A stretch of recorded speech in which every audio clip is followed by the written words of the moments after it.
Hey guys, Mrs. Bryant. Welcome back to Flipped Video. Before you press play and continue on with the video, I need you to make sure you have your notes that I gave you in class on Thursday. There will be times in the video where I will pause it and you will come back and it will be full. Make sure that you are paying attention. If you just copy, that's not okay because you're not learning the math.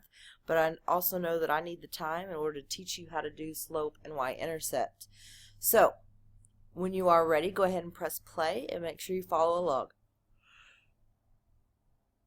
For the past couple of weeks, we've been talking about how to find slope, and remember there's three ways: rise over run, slope formula, and the rate of change. Today we're going to develop our y-intercepts, and then we're going to put them together. So first example, it says Sarah's puppy needs care during the day while she goes to school. Doggy daycare charges $8 per day. Make a table of the values and graph the situation. So I'm going to do one fully, and then the next two examples is when I'm going to pause and you're going to come back to a full table.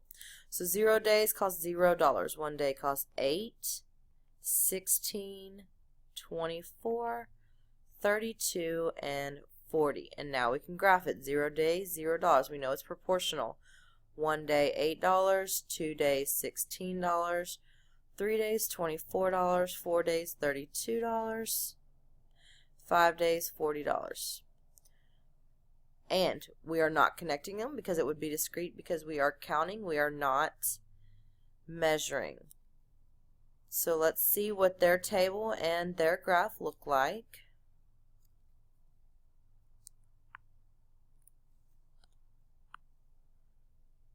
Okay, you'll notice that it looks just like ours. And just like ours. Okay, next example. Sarah's puppy needs care during the day while she goes to school. Canine Corral charges $8 per day, but also requires a one-time registration fee of $5. Excuse me. Make a table of values and graph the situation. So I'm going to press pause. You need to press pause and fill out the... Okay, if you filled out your graph, you'll notice, or in your table, you'll notice that your answers should be the same as mine. So let's go ahead and check and make sure our answers are right. And they are, and here's our graph, and you will notice that it matches. Okay, next example. Sarah's puppy needs care during the day while she goes to school. Another option is Puppy Palace, which also charges $8 per day, but requires a one-time registration fee of $10. Make a table and graph the situation. So I'm going to press pause again and make sure it's filled out, and then you can check your answers. Okay, this is what your table and graph should look like. Let's check our table and it's correct, and let's check our graph and it is correct. Make sure those are filled in. Okay, so compare the three options available to Sarah for puppy care. What do you see and what do you notice? Well, you'll notice that they're all linear. We notice that they're all discrete. But only one of them is proportional, and that would be doggy daycare. They also all charge $8 a day, but two of them charge an additional fee. So if you look at the graph, you will notice that this one is proportional. This one starts at 5 and this one starts at 10 because there was a $5 fee and there was a $10 fee. Okay. So compare the three options by completing the table below. The equations have been added where they represent the total cost. So on your paper, here we go. The unit rate for per day for doggy daycare would be $8, because remember unit rate where it's 1, right? So 1 day at doggy daycare was $8. 1 day at Canine Corral was 13, and 1 day at Puppy Palace was 18. Rate of change, so 8 over 1. This would be 13 over 1. And this is 18 over 1. Coefficient in the equation. So if you go back up to the equation, the coefficient is the number that's in front of. I'm sorry, this is 8 over 1 and 13.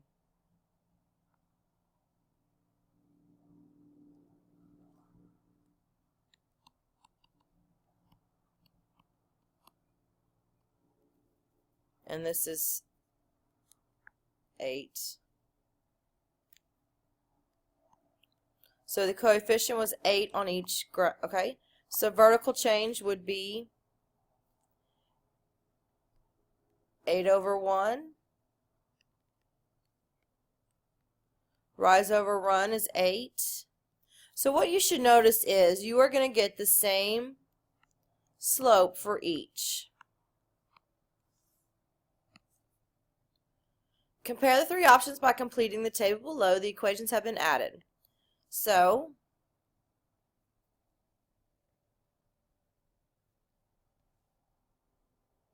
the registration fee was 0, the registration fee was 5, and the Puppy Palace was 10. Constant in the equation was 0, 5, and 10. The value of y when the value of x is 0, 0, 5, and 10. And y value at the point where the graph of the line intersects the y-axis, 0, 5, and 10. This is going to be called your y-intercept.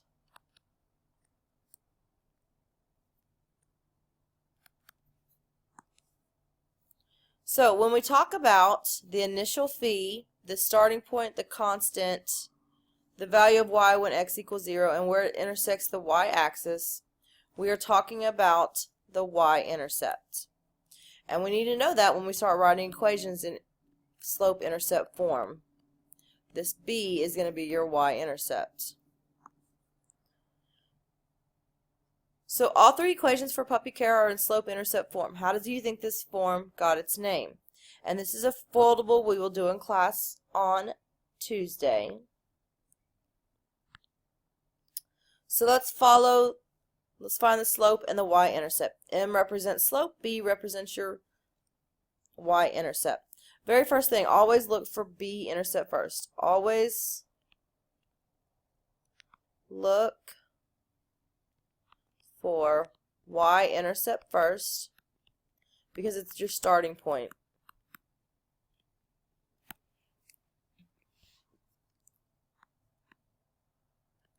So according to this graph,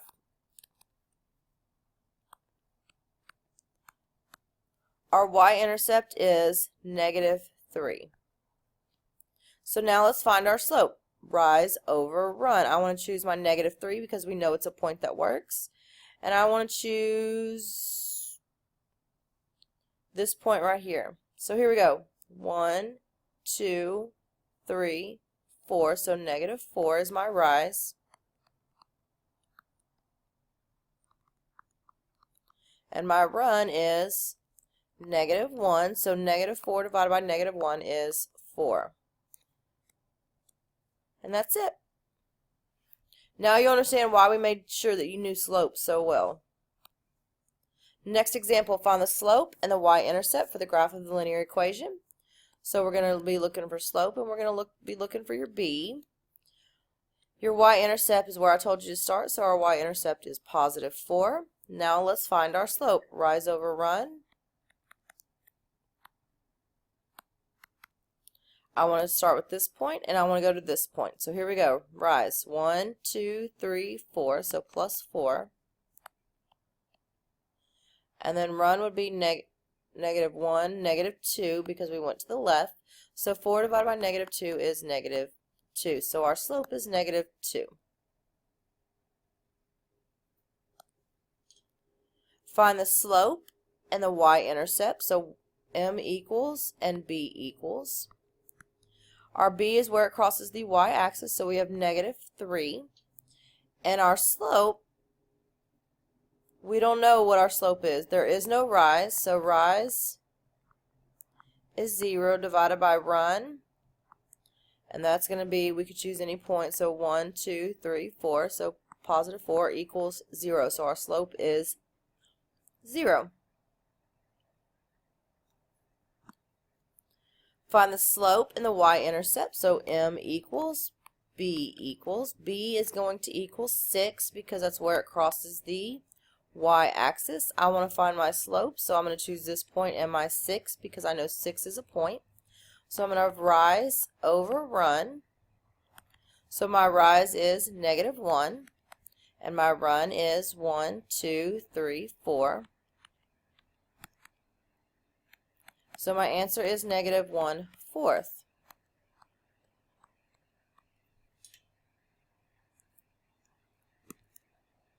Find the slope and the y-intercept b for the graph of the linear equation represented by the table.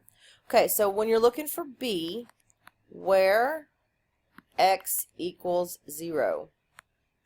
So there you go. So your b is 0. And now, rate of change in y divided by change in x equals your m. So m equals negative 3 plus 1, negative 3 plus 1, negative 3, negative 3, plus 1, plus 1. So we know it's going to be negative 3 divided by 1 equals negative 3.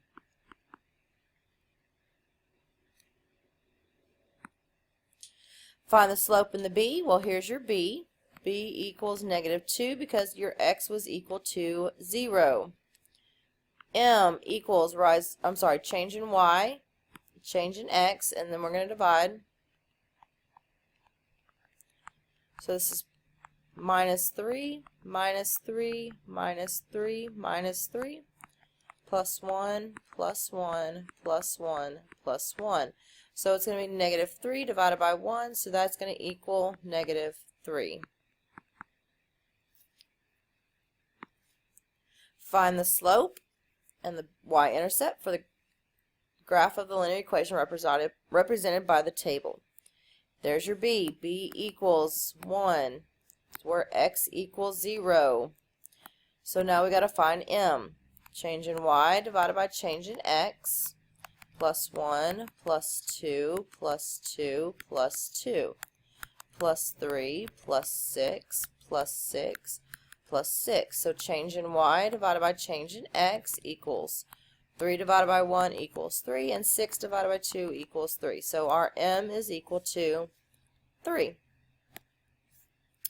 Find the slope and the y-intercept. There's your b, because it's where x equals 0. Change in y, change in x. So we have plus 1, plus 1, plus 2, plus 3, plus 2, plus 2, plus 4, plus 6. So change in y divided by change in x equals 1 divided by 2, 2 divided by 4 equals 1/2, 3 divided by 6 equals 1/2. So our slope is going to be 1/2.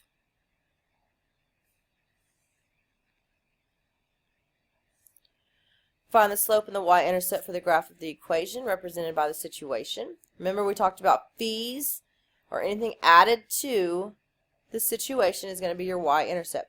Sean spends $3.50 on each meal of the school cafeteria. Her mom loaded $42 into her account at the start of the school year. The equation r equals negative 3.5 m can be used to represent the situation where m is the number of meals Shauna purchases and r is the number of dollars remaining on her account.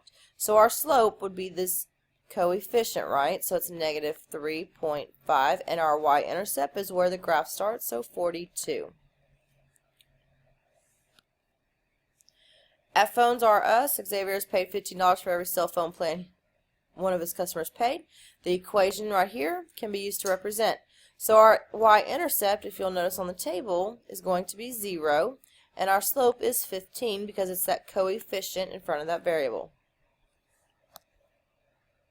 Find the slope and the y-intercept. To hire a tutor, Abiela will pay $35 per hour plus material fee of $10. She will only pay the materials fee one time. The equation c equals 10 plus 35h can be used to represent the situation. So our slope, remember, is this number in front of the variable, so 35, and our y-intercept is going to be that number that's sitting by itself, or that constant, so our y-intercept is 10. I will use this one as your entry ticket into the classroom tomorrow, so make sure you have all your notes ready for class on Tuesday, and I will see you on Tuesday. If you have any questions or concerns, call or text message or email me. Have a good day.